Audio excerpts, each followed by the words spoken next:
Hello friends, स्वागत है आपका अपने यूट्यूब चैनल आर के टेक गुरु में। आज हम लोग इस वीडियो में बात करने वाले हैं एचएससी ऑफिसर या सेफ्टी ऑफिसर के इंटरव्यू में पूछे जाने वाले क्वेश्चन और उनके आंसर्स के बारे में, और इंटरव्यू से पहले हमें किस तरह की तैयारियां करनी चाहिए उसके बारे में।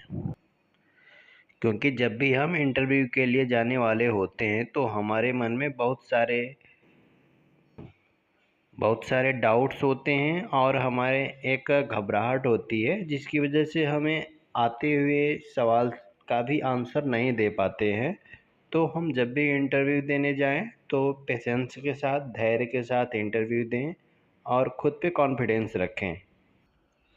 और इंटरव्यू देने से पहले हमें ये भी जानना ज़रूरी होता है कि हम जिस कंपनी में जॉब करने जा रहे हैं, जिस कंपनी का इंटरव्यू देने जा रहे हैं, उस कंपनी का काम किस टाइप का चल रहा है, उसका प्रोजेक्ट क्या है, साइट पर अभी प्रेजेंट में क्या काम चल रहा है, करंटली उसकी वर्किंग साइट क्या है। उसके अकॉर्डिंग ही हमें कुछ क्वेश्चंस की तैयारी भी करनी होती है, क्योंकि इंटरव्यू लेने वाला अपनी साइट के अकॉर्डिंग ही आपसे क्वेश्चन भी कर सकता है। तो हमें जब भी इंटरव्यू के लिए जाना होता है, हम जिस भी कंपनी में जाने वाले हैं उस कंपनी का काम क्या चल रहा है, उसका वर्किंग साइट क्या है, उसके अकॉर्डिंग क्वेश्चंस की तैयारी कर सकते हैं।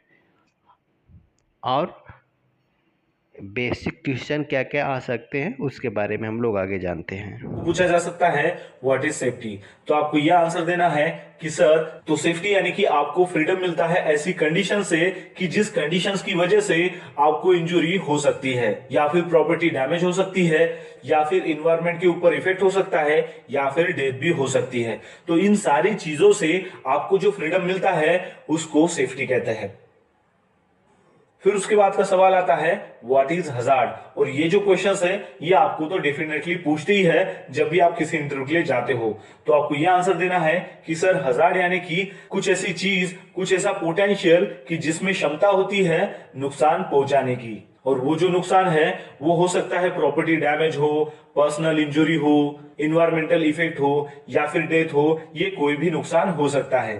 तो ये आपको उनको आंसर देना है। तो उसके बाद आपको सवाल पूछा जा सकता है व्हाट इज रिस्क। तो आपको यह आंसर देना है कि सर, रिस्क यानी कि प्रोबेबिलिटी, और प्रोबेबिलिटी यानी कि चांस। और ये किस बात का चांस होता है कि जैसे जो भी पोटेंशियल्स होता है जिसमें क्षमता होती है लॉस होने की, तो उस पोटेंशियल्स की कितनी रियलाइजेशन है, कितना चांस है, कितनी प्रोबेबिलिटी है, वो यानी कि रिस्क। फिर नेक्स्ट क्वेश्चन है, तो आपको यह बताना है एक्सीडेंट क्या है। एक अनडिजायर्ड अनप्लान्ड इवेंट है जिसका जो रिजल्ट है वो इंजुरी में हो सकता है, या फिर डेथ में हो सकता है, या फिर प्रॉपर्टी डैमेज हो सकती है, या फिर इन्वायरमेंटल इफेक्ट हो सकता है। फिर उसके बाद का सवाल आता है तो इंजुरी यानी कि हार्मफुल कंडीशंस जो बॉडी को सस्टेन होती है जब भी कोई एक्सीडेंट होता है, तो उसे इंजुरी कहते हैं। फिर उसके बाद का क्वेश्चन आता है, तो आपको ये आंसर देना है कि सर, इंसिडेंट जो है वो एक अनप्लान ऑकरेंस है, यानी कि वो प्लानिंग करके नहीं होता। उसका जो रिजल्ट है उसमें फिजिकल इंजुरी, या फिर किसी इंसान की जान जाना, या फिर प्रॉपर्टी डैमेज होना, या फिर इन्वायरमेंट में इफेक्ट होना, ये हो भी सकता है या फिर नहीं भी हो सकता है। लेकिन उसमें वो पोटेंशियल है, उसमें वो क्षमता है। अगर ये हो गया तो इन सारी चीजों का सामना उसे करना होगा। चलिए अब देखते हैं कि नियर मिस क्या है। तो नियर मिस यानी कि एक अनटोवर्ड इंसिडेंट है, या फिर ऐसी सिचुएशन जिसमें पोटेंशियल है कि जिसकी वजह से इंजुरी, प्रॉपर्टी डैमेज, या फिर इन्वायरमेंट इफेक्ट हो सकता था। फिर उसके बाद का क्वेश्चन आपको पूछा जा सकता है व्हाट इज सेफ्टी पॉलिसी। तो आपको सेफ्टी पॉलिसी यानी कि ये कंपनी की जो है वो सोशल लीगल ऑब्लिगेशंस होती है, उसकी ड्यूटी होती है कि उसके अंडर जितने भी इंप्लॉयज काम कर रहे हैं उन सभी को सेफ और हेल्थ वर्किंग इन्वायरमेंट प्रोवाइड करें। फिर उसके बाद सेफ्टी ऑडिट। तो ये भी जो क्वेश्चन है ये आपको पूछा जा सकता है। तो आपको ये बताना है कि सर, सेफ्टी ऑडिट यानी कि एक ऐसी प्रोसेस होती है जो कोई प्लांट हो, इंडस्ट्री हो, या फिर कोई एक्टिविटी हो, उनमें से आइडेंटिफाई किया जाता है कि वहां पर कौन से अनसेफ कंडीशंस है और कौन से अनसेफ एक्ट जो है वो उसमें आइडेंटिफाई किए जाते हैं। और फिर उसके बाद उसमें रिकमेंड किए जाते हैं कि आप इसमें क्या सेफ्टी इंप्रूवमेंट कर सकते हो, उसको सेफ्टी ऑडिट कहते हैं। फिर उसके बाद का क्वेश्चन आता है व्हाट इज सेफ्टी टैग।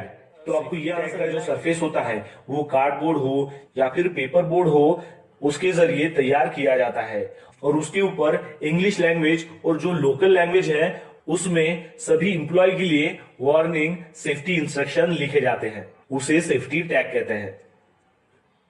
फिर उसके बाद का क्वेश्चन देना है कि सर इमरजेंसी प्लानिंग यानी कि कंट्रोल मेजर्स, और ये जो इमरजेंसी प्लानिंग है ये एक्सीडेंट को कंट्रोल कर सकती है, जिसकी वजह से आदमी को सेफ महसूस हो सकता है और साथ ही साथ वो जो मीडिया है उनको इंफॉर्मेशन प्रोवाइड की जाती है। फिर है what is work permit system, और ये जो क्वेश्चन है वो ज्यादातर इंटरव्यू में पूछा ही जाता है।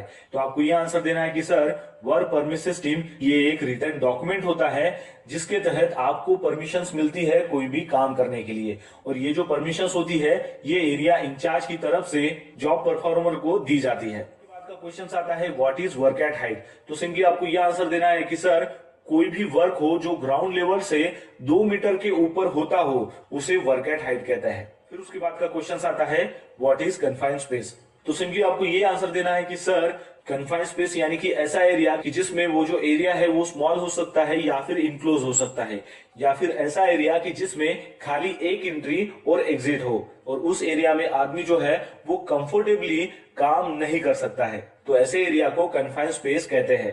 तो ये कन्फाइंड स्पेस की डेफिनेशन होगी, लेकिन अगर आपको कुछ इसमें और डिटेल ऐड करना हो तो आप कह सकते हो कि सर कन्फाइंड स्पेस यानी कि ऐसा एरिया कि जिसमें ऑक्सीजन डिफिशियंसी हो सकती है या फिर ऑक्सीजन जो है वो इनरिचमेंट हो सकता है, इल्यूमिनेशन वहां पर कम होता है, वहां पर वेंटिलेशन जो है वो नहीं रहता है, या फिर आप ये भी कह सकते हो कि वहां पर टॉक्सिक गैसेस जो है वो मौजूद हो सकते हैं।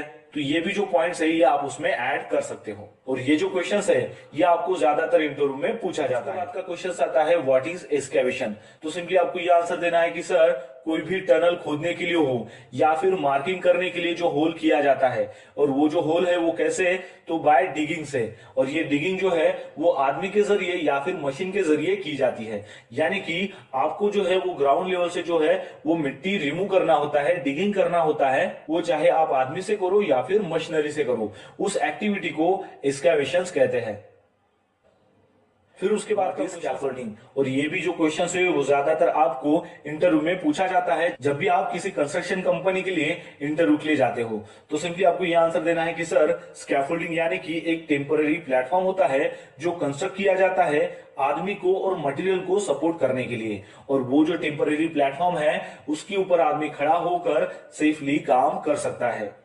फिर उसके बाद का क्वेश्चन आता है व्हाट इज वेल्डिंग, तो आपको यह आंसर देना है कि सर वेल्डिंग यानी कि ऐसी प्रोसेस होती है कि जिसमें मेटल को ज्वाइन किया जाता है, और वो जो मेटल है जिसको ज्वाइन किया जाता है वो आइदर इलेक्ट्रिकल से हो या फिर गैस से हो, उस प्रोसेस को वेल्डिंग कहते हैं।